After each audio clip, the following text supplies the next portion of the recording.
Bom dia. Bom dia, Simone. Bom dia. Adriane, oi. Quero apresentar para você a Franciane. Viviane, essa é a Franciane. Oi. Simone, essa é a Franciane. Como você pode ver, a gente estava naquele impacto, né, de contratar alguém. Resolvemos um impasse. Tá? Seguindo as normas do Ministério do Trabalho, onde ele nos obriga a termos uma pessoa deficiente, tá? Estamos seguindo as normas e eu trouxe para você a Franciele. Ela vai estar nos ajudando dentro do nosso quadro, ajudando principalmente a Adriane, que vive cheia de trabalho, tá? Então, Mas ela tem alguma capacitação? Sim, a empresa que nos mandou ela, segundo eles, já está bem treinada para isso. Tá? Então, agora vai ser com ela e junto com a Adriane, para ver que a Adriane pode estar nos auxiliando, quer dizer, auxiliando ela e auxiliando a empresa também.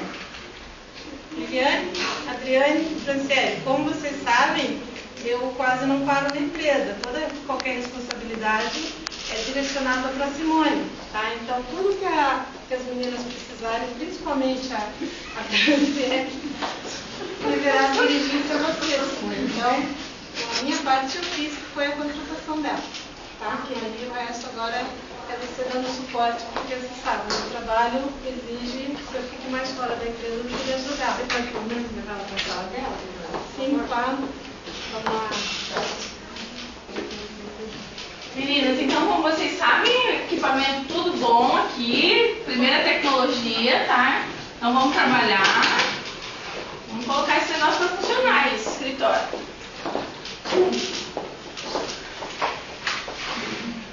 Adriane, esse relatório aqui, ó, preciso que você faça assim para ontem isso.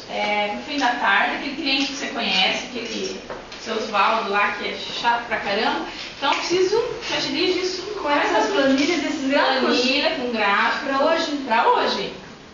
Tá bom, vou fazer o possível. Não é possível, é impossível. Você não entendeu.